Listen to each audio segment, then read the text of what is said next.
লোকটি আইস স্কেটের ধার ভালো করে পরিষ্কার করলো এবং পুরো মুখ খুলে দেখল। তখন সে তার একটি দাঁতে ভয়ঙ্করভাবে পচে যাওয়া অংশ দেখতে পেল। আশেপাশে কোনো ডাক্তার ছিল না, তাই সে একটি সাহসী সিদ্ধান্ত নিল। সে ব্লেডটি নষ্ট দাঁতের উপর চেপে ধরল, শক্ত করে ধরে একটি পাথর তুলে সমস্ত শক্তি দিয়ে ব্লেডের উপর আঘাত করল। অসহ্য যন্ত্রণায় সে সঙ্গে সঙ্গে অজ্ঞান হয়ে গেল। জ্ঞান ফিরে আসার পর সে সেখানে পড়ে থাকা প্যাকেটগুলো খুলতে শুরু করলো, এই আশায় যে হয়তো সেগুলোর মধ্যে বেঁচে থাকার মতো কোনো দরকারি জিনিস পাওয়া যাবে। প্রথম বাক্সে ছিল অসংখ্য ভিডিও টেপ, দ্বিতীয় বাক্সে পেল একটি ভলিবল, তৃতীয় বাক্সে ছিল একজোড়া আইস স্কেট যেগুলো দিয়ে সে নারকেল ভাঙতে পারবে। এরপর সে একটি মহিলার পোশাক পেল, পোশাকের নিচের অংশ ছিঁড়ে সেটি দিয়ে মাছ ধরার জাল বানিয়ে ফেলল। কিন্তু যখন সে শেষ প্যাকেটেরটির কাছে পৌঁছালে তখন থেমে গেল। সেটি খোলার বদলে আলাদা করে রেখে দিল, কারণ সেটিকেই সে বেঁচে থাকার শেষ আশা হিসেবে ধরে রাখতে চেয়েছিল। পরে সে নিজের বানানো জাল দিয়ে একটি ছোট মাছ ধরতে সক্ষম হলো, কিন্তু মাছটির ছুটির দুর্গন্ধ এতটাই তীব্র ছিল যে সে তা গিলতেই পারল না। এরপর সে কাঠ ঘষে আগুন জ্বালানোর চেষ্টা করলো, কিন্তু ভুলবশত তার হাত কেটে গেল। রাগে সে আশপাশের সব জিনিস ভেঙে ফেলল। রাগ শান্ত হওয়ার পর তার চোখ পড়ল ভলিবলের ওপর, যেখানে তার রক্তমাখা হাতের ছাপ লেগেছিল।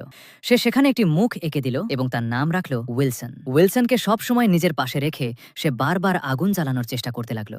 হয়তো একাকিত্বই তাকে এমন করেছিল, কারণ কাজ করতে করতেই সে উইলসনের সঙ্গে কথা বলতে শুরু করলো। অবশেষে কাঠ থেকে ধোঁয়া বের হতে লাগলো। সে নিচু হয়ে প্রাণপণে ফুঁ দিতে লাগলো, আর শেষ পর্যন্ত আগুন জ্বলে উঠল। সেদিন রাতে সে সমুদ্রের ধারে বড় একটি আগুন জ্বালালো, সুস্বাদু কাঁকড়া পুড়িয়ে খেলো, আর জীবনে পেয়ে গেল এক নতুন সঙ্গী। দেখতে দেখতে 8 বছর কেটে গেল। লোকটি দ্বীপের জীবনের সঙ্গে পুরোপুরি মানিয়ে নিয়েছিল। এখন সে সহজেই বড়শি ফেলে মাছ ধরতে পারত, কিন্তু একাকিত্ব এখনও তাকে ভেতর থেকে কুরে কুরে খাচ্ছিল।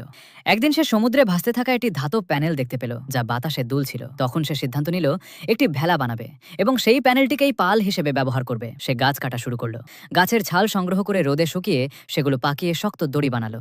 ভিডিও টেপ খুলে তার ফিতাগুলো দিয়েও দড়ি তৈরির চেষ্টা করলো, তবুও দড়ি যথেষ্ট হলো না। সে উইলসনের দিকে তাকালো। নিজের একমাত্র বন্ধুকে দড়িতে পরিণত করার সাহস তার হলো না। শেষ পর্যন্ত বাধ্য হয়ে সে পাহাড়ের সবচেয়ে উঁচু চূড়ায় উঠল এবং সেই ফাঁসটি খুলে আনলো, যেটি দিয়ে একসময় সে নিজের জীবন শেষ করতে চেয়েছিল। কিন্তু এবার মরার বদলে সে সমুদ্রে পাড়ি দেওয়ার সিদ্ধান্ত নিল। সে উইলসনকে কাপড় পরিয়ে দিল, পাথরের দেয়ালে একটি বার্তা খোদাই করলো এবং উইলসনকে ভেলার সামনের অংশে শক্ত করে বেঁধে দিল। সঙ্গে সেই শেষ প্যাকেটটিও নিয়ে নিল, যেটি সে কখনো খোলেনি। এবার লোকটি আনুষ্ঠানিকভাবে সমুদ্র যাত্রা শুরু করলো। কোনো ভয় ছাড়াই সে বিশাল ঢেউয়ের মোকাবিলা করতে লাগলো। এমনকি উইলসনকেও সাহস দিতে লাগলো, যেন তারা একসঙ্গে এই ঝড়ের মুখোমুখি হতে পারে। প্রচণ্ড ঢেউ আছড়ে পড়তেই সে দ্রুত দড়ি খুলে পাল তুলে দিল। তার ভেলাটি ঝড় থেকে বেঁচে গেল। বৃষ্টি নামলে সে নারকেলের খোলের মধ্যে পানি জমিয়ে রাখলো এবং আনন্দের সঙ্গে উইলসনকে নিজের ধরা মাছও দেখালো। কিন্তু সেই রাতেই আরেকটি ভয়াবহ ঝড় এলো। ঝড়ে পাল ছিঁড়ে উড়ে গেল। লোকটি উইলসনকে শক্ত করে বুকের মধ্যে জড়িয়ে ধরল। ভেলাটি দিকহীনভাবে ভেসে চলতে লাগলো। যখন তার ঘুম ভাঙল তখন দেখলো খলো উইলসন